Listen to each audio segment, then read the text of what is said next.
Hello दोस्तों, नमस्कार। दोस्तों, हाल ही में सुप्रीम कोर्ट में एक मामला आया जिसमें सुप्रीम कोर्ट ने आर्य समाज मंदिर से जारी विवाह प्रमाण पत्र मानने से इनकार कर दिया। आज हम इस बारे में बात करेंगे कि क्या है पूरा मामला, और वीडियो के आखिरी में आपको एक इंटरेस्टिंग लीगल फैक्ट यानी कि एक रोचक कानूनी तथ्य भी बताऊँगा और करूँगा एक रिक्वेस्ट, तो बने रहें मेरे साथ आखिरी तक। मैं हूँ एडवोकेट मरकेश विश्वकर्मा। दोस्तों, जो सुप्रीम कोर्ट में मामला आया वो दरअसल प्रेम विवाह का मामला था, जिसमें लड़की पक्ष के लोगों का कहना था कि लड़की नाबालिग है और उसका रेप किया गया है। लड़की वालों ने लड़के के खिलाफ एफआईआर भी दर्ज कराई थी। लड़के पर आईपीसी यानी इंडियन पेनल कोड, भारतीय दंड संहिता की कुछ धाराएं भी लगाई गई हैं, जैसे धारा 363, धारा 366, धारा 384। इसके अलावा पॉक्सो एक्ट की धारा 5L6 भी लगाई गई। लड़के का कहना था कि लड़की बालिग है और ये विवाह आपसी सहमत से हुआ है, यानी कि इसमें लड़की की भी सहमति है।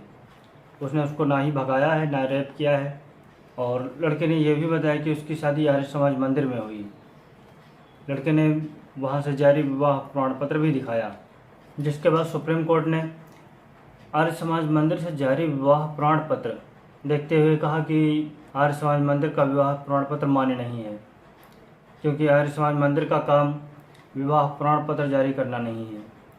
यह काम सक्षम प्राधिकरण ही करते हैं। सुप्रीम कोर्ट ने आगे कहा कि विवाह प्रमाण पत्र जारी करना आर्य समाज मंदिर के अधिकार क्षेत्र में ही नहीं आता है। सुप्रीम कोर्ट में यह टिप्पणी वहाँ के जस्टिस अजय रस्तोगी व जस्टिस बेबी नागरत्ना की पीठ ने की। चलिए दोस्तों, जान लेते हैं कि इस मामले में उस युवक पर जो धाराएं लगाई गई भारतीय दंड संहिता की, वो धाराएं क्या प्रावधान करती हैं। जो ऊपर लगाई गई भारतीय दंड संहिता की पहली धारा 363 व्यपहरण के लिए दंड का प्रावधान करती है, यानी कि पनिशमेंट फॉर किडनैपिंग। चलिए दोस्तों, धारा 363 जानने से पहले ये जान लेते हैं कि व्यपहरण क्या होता है।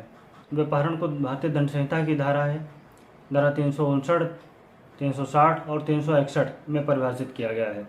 धारा 359 बताती है कि व्यपहरण दो प्रकार का होता है, भारत में से व्यपहरण और विधिपूर्ण संरक्षकता में से व्यपहरण। भारत में से व्यपहरण को धारा 360 में परिभाषित किया गया है, जबकि विधिपूर्ण संरक्षकता में से व्यपहरण को धारा 361 में परिभाषित किया गया है। धारा 360 जो कि भारत में से व्यपहरण के बारे में बात करती है, इस धारा के अनुसार जो कोई किसी व्यक्ति का उस व्यक्ति की या उस व्यक्ति की ओर से सम्मति देने के लिए वैध रूप से प्राधिकृत किसी व्यक्ति की सम्मति के बिना भारत की सीमाओं से परे प्रवाहण कर देता है, वह भारत में से उस व्यक्ति का व्यपहरण करता है, यह कहा जाता है।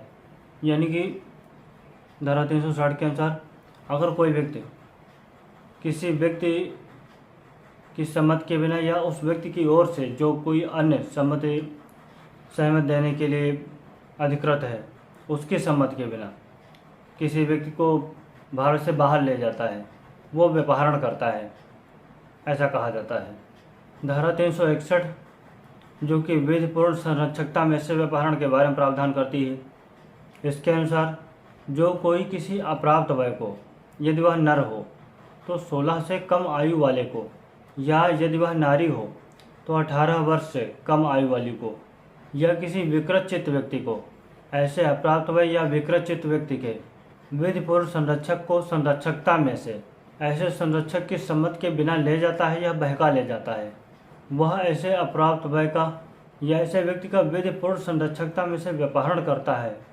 ऐसा कहा जाता है।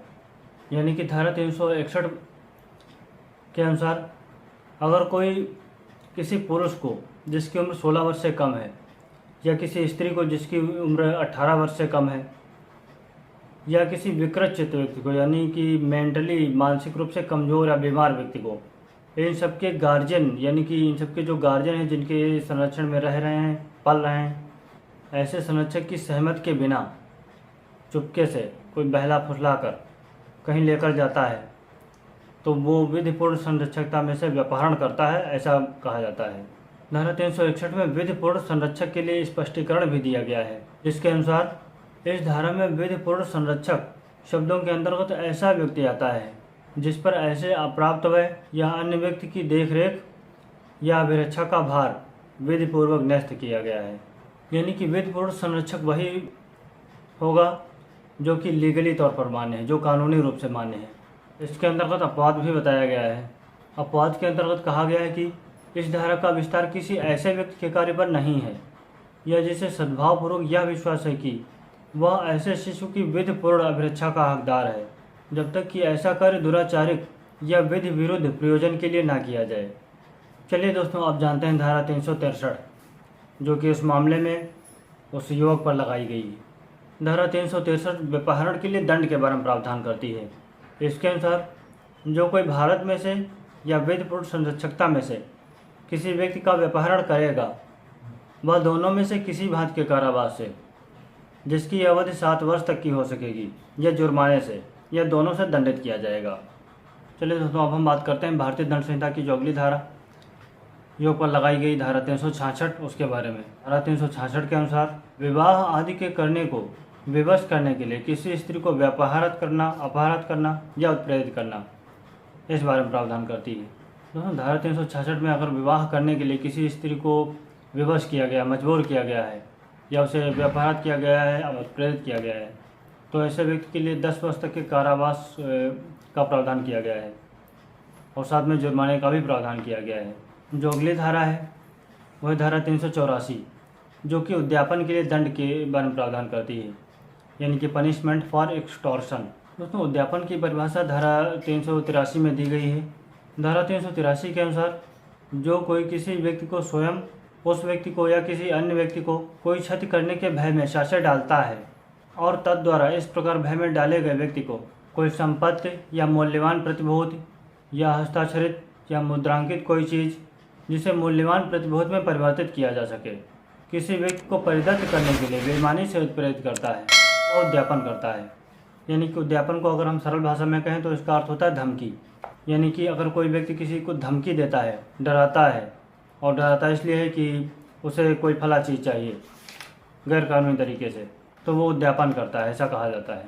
धारा 384 के अनुसार जो कोई उद्यापन करेगा वह दोनों में से किसी भांति के कारावास से, जिसकी अवधि 3 वर्ष तक की हो सकेगी, या जुर्माने से या दोनों से दंडित किया जाएगा। तो दोस्तों, ये था मामला जो कि हाल ही में सुप्रीम कोर्ट में आया, जिसमें शामिल थी ये भारतीय दंड संहिता की धाराएं, जिस पर हमने बात की। और अब मैं आपको एक इंटरेस्टिंग लीगल फैक्ट यानी कि एक रोचक कानूनी तथ्य बताता हूँ। दोस्तों, महिलाओं की गिरफ्तारी के संबंध में एक कानून है कि किसी भी महिला को सूर्यास्त के बाद और सूर्यास्त से पहले गिरफ्तार नहीं किया जाएगा। और महिला की गिरफ्तारी के बारे में यह भी प्रावधान है, यह भी कानून है कि किसी महिला को कोई महिला पुलिस ही गिरफ्तार करेगी, कोई पुरुष जो पुलिस वाला है वो गिरफ्तार नहीं करेगा। और अब मैं आपसे एक रिक्वेस्ट करता हूं दोस्तों, पानी बचाइए, ये बहुत ज़रूरी है। Save water save life. आशा करता हूं वीडियो आपको अच्छी लगी होगी, जानकारी आपको पसंद आई होगी। तो फिर कमेंट बॉक्स में अपनी राय ज़रूर टाइप कीजिएगा। मिलते हैं अगले वीडियो में, और इस वीडियो में मेरे साथ आखिर तक बने रहने के लिए आपका बहुत बहुत धन्यवाद।